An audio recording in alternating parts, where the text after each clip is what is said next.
Okay, so are you ready to dive into some seriously heavy physics today? I'm always ready. Fire away. All right, well, buckle up because today's deep dive is all about the Higgs boson. You know, that particle that's basically holding the universe together? Or at least holding its weight together, which no small feat, by the way. Right, exactly. And the research we're looking at today is trying to answer a question that honestly sounds kind of philosophical at first, but it's actually pure physics. Oh, I love a good physics mystery.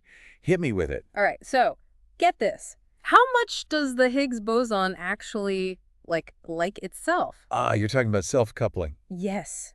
Self-coupling. Did I say that right? You did. And to be clear to our listeners, we're not talking about some kind of subatomic mirror-gazing session here. This is about measuring how strongly the Higgs boson interacts with, well, itself. And that's a really big deal. It is. I mean, I guess I always assumed particles just kind of did their own thing. Like interacting with itself seems like a lot of effort. But seriously, why is it so important for these scientists to figure out how much the Higgs digs its own company? What does it tell us about, well, everything else? Imagine knowing why anything has weight, why we feel gravity's pull. That's the level of fundamental truth this research is getting at. Oh, okay. Deep truth of the universe stuff here. We're not messing around. Exactly. The Higgs boson is fundamentally linked to the concept of mass. By studying how it interacts with itself, we're essentially trying to unlock the secrets of why matter has mass in the first place. That is wild. So how do these researchers even go about measuring something like that? It's not like they can just, stick a Higgs boson under a microscope. If only it were that easy. No, they're using data from the Large Hadron Collider, which, if you're not familiar, is this massive, powerful particle accelerator. Basically, they smash protons together at insane speeds and then try to sift through the wreckage for clues about how the Higgs behaves. So by wreckage, we're talking about what? A shower of subatomic particles? Right. Imagine trying to understand how a watch works by smashing two of them together and then studying the scattered gears and springs. And somewhere in all that chaos, they're hoping to find the tiniest hint of the Higgs boson interacting with itself. You're getting it. Now, this particular paper focuses on a very specific type of interaction. They're looking for evidence of the Higgs boson decaying into pairs of particles called bottom quarks. Okay, I'm going to be honest. I am picturing tiny quarks wearing little bell bottoms right now, but I'm guessing that's not accurate.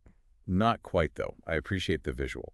Think of bottom quarks as another fundamental piece in our Lego set of the universe. Okay, got it. Now, the Higgs decaying in this specific way, it's extremely rare, but the way these bottom quarks are produced would carry a unique signature. It would be like finding their fingerprint, basically. So they're looking for this incredibly faint signal in this massive chaotic soup of particles. It sounds like trying to find a needle in a haystack that's also on fire and spinning at the speed of light. You know, that's a pretty accurate description of particle physics. So how do they even begin to make sense of all that data? That's where it gets really, really interesting. They're using incredibly sophisticated techniques to try to isolate the Higgs boson signal within all that particle chaos. One of them is called shower deconstruction. Okay, I have no idea what that means, but it sounds intense. Break it down for me. What in the world is shower deconstruction? Imagine you could digitally rewind the explosion of particles, tracing each piece back to its source. That's how precise this technique is. It's like having a super-powered microscope that lets you see the subatomic world in slow motion. Wow. Okay, so they're basically doing particle physics CSI here, dusting for fingerprints, but like on an atomic level. Exactly. They're looking for specific patterns, unique to the Higgs boson, within the shower of particles produced by those collisions we talked about. Okay, that makes sense. But I'm guessing it's a lot more complicated than just, rewinding or recording. What are some of the biggest challenges they face? Well, for one thing, there's just a mountain of data to analyze. We're talking about billions of collisions happening every second, and each one produces a massive amount of information. It's like trying to have a single conversation in the middle of 1,000 stadiums all at the same time. Okay, yeah. Data overload is a big problem. What else? And then there's the issue of accuracy. These measurements are incredibly sensitive, and even the tiniest error can completely throw off their results. So how can they be certain about what they're seeing? Like, how do they know they've actually found what they're looking for? They have this really clever method they use called sideband analysis, which basically allows them to double-check their measurements and minimize errors. Okay, I'm intrigued. Tell me more about this sideband analysis. What is it and how does it help? Okay, so imagine you're trying to hear someone whisper something in a really busy market. Lots of noise and chaos, right? Oh, yeah, total symphony of chaos. I get it. So imagine you could somehow measure the exact combination of sounds around that whisper. Not the whisper itself, but everything else. That's kind of what sideband analysis does. Oh, interesting. They're looking at the data from the collisions that are similar to the ones where they expect to see the Higgs boson's self-coupling signature, but not quite identical, right? You got it. They're basically creating a noise profile of everything except the signal they're looking for. Clever. So if their model of the noise is accurate, any deviations from that model could be the telltale sign of the self-coupling they're hunting for. You got it. It's a really clever way to reduce uncertainty and make sure they're not being fooled by statistical flukes or other things that might look like the Higgs boson signal. That's so clever. So they're basically using the noise itself to cancel out the noise, allowing the faintest whispers of the Higgs boson to come through. Exactly. It's a really impressive display of ingenuity and scientific rigor. They're not just looking for a needle in a haystack, they're inventing entirely new ways to see the needle. And this isn't just about finding a needle in a haystack, is it? This research could rewrite textbooks, right? This is some seriously groundbreaking stuff. Absolutely. But to really understand the full impact of this research, we need to dig a little deeper into what they actually found. Okay, so last time on the deep dive, we were talking about some seriously mind-bending physics, Higgs bosons, self-coupling, shower deconstruction.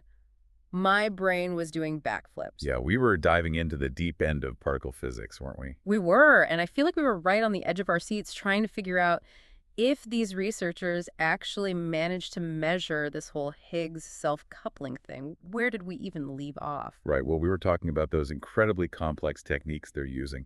Like you said, things like shower deconstruction and sideband analysis, all to isolate the absolute tiniest signals from the Higgs boson in a sea of data. Right. It's like, what did we say? Trying to hear a pin drop during a rock concert. And not just hear it, but analyze the sound waves of that pin drop to figure out exactly what kind of metal it's made of and how it was manufactured. Okay, yeah, that. That's a much better analogy. So given all of that, what did they find? Did they actually manage to see the Higgs boson interacting with itself? Well, that's where it gets even more interesting. They didn't get a definitive, aha, there it is, kind of measurement, Hmm. but they did find something pretty intriguing. Okay, I'm sensing a but coming. But their analysis showed a range of possibilities. Some of the results kind of lean toward there being a self-coupling signal, while others are less clear. So it's kind of like they're saying, we think we see something, but we need more data to be sure. Exactly. It's like they've spotted a faint light way off in the distance. It could be a city, the sign they've been looking for, but it could also just be a campfire or even a trick of the light. They need to get closer, gather more data, to know for sure. Okay, so that's both exciting and kind of frustrating at the same time. Like, they're onto something, but the mystery isn't totally solved yet. And that's science in a nutshell, right? It's all about exploration. And sometimes those moments of uncertainty are the most exciting because they lead to even bigger discoveries. I guess you're right. So what happens now? Are they just gathering more data? Or are there other things they can look at, other avenues they can explore? Well, that's what makes this particular paper even more fascinating. They didn't just look at the Higgs boson in isolation. They actually found a possible connection between Higgs self-coupling and another interaction. This one involves the Higgs and something called the Z boson. Okay, hold on. Back up for a second. The Z boson. Another new particle enters the chat. Think of the Z boson as, another fundamental piece in our universe Lego set. But unlike the Higgs, which gives other particles mass, the C boson is responsible for one of the fundamental forces of nature, the weak force. Okay, I think I'm following. So they found a connection between this weak force, this Z boson, and the Higgs self-coupling we've been talking about. How is that even possible? It's like they found a secret passageway, a hidden connection between these two seemingly separate things. And what's really cool is that by studying how the Higgs boson interacts with the Z boson, they might be able to learn more about Higgs self-coupling indirectly. Whoa. So they're using one mystery to try to solve another. In a way, yeah. It's like finding a hidden message on the back of a photograph, a clue that points to something much bigger. That's amazing. So even though they haven't directly measured Higgs self-coupling definitively, this connection to the Z boson could be a whole new way to approach the problem. Exactly. And that's what makes this research so groundbreaking. They're not just looking for answers in the expected places, they're developing entirely new ways of asking the questions themselves. It's like they've climbed Mount Everest, planted their flag at the top, and now they're sending messages back down telling us about this incredible view from up there, a view that could change how we see everything. And like any good expedition, they've come back with more questions than answers, which honestly is the most exciting part.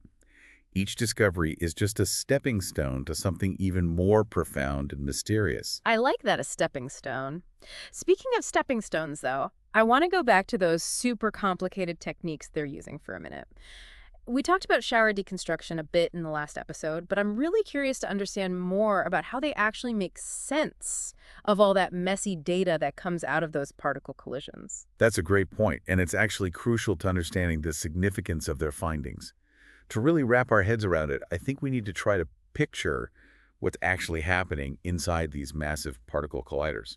All right, so paint me a picture here. What's actually happening inside these particle colliders? What are we even talking about when we say particle collisions? Okay, so imagine like a game of billiards, but instead of just a few neatly arranged balls on the table, you have billions of them crammed into a space smaller than an atom. Okay, I'm already getting a headache just trying to picture that. Right. And then here's the kicker. You slam these billions of tiny subatomic billiard balls together at nearly the speed of light. Okay, yeah, that's going to leave a mark. So, Yeah. utter chaos. Is that what we're talking about here? Pretty much. But it's not just the crazy number of particles that makes it so complex.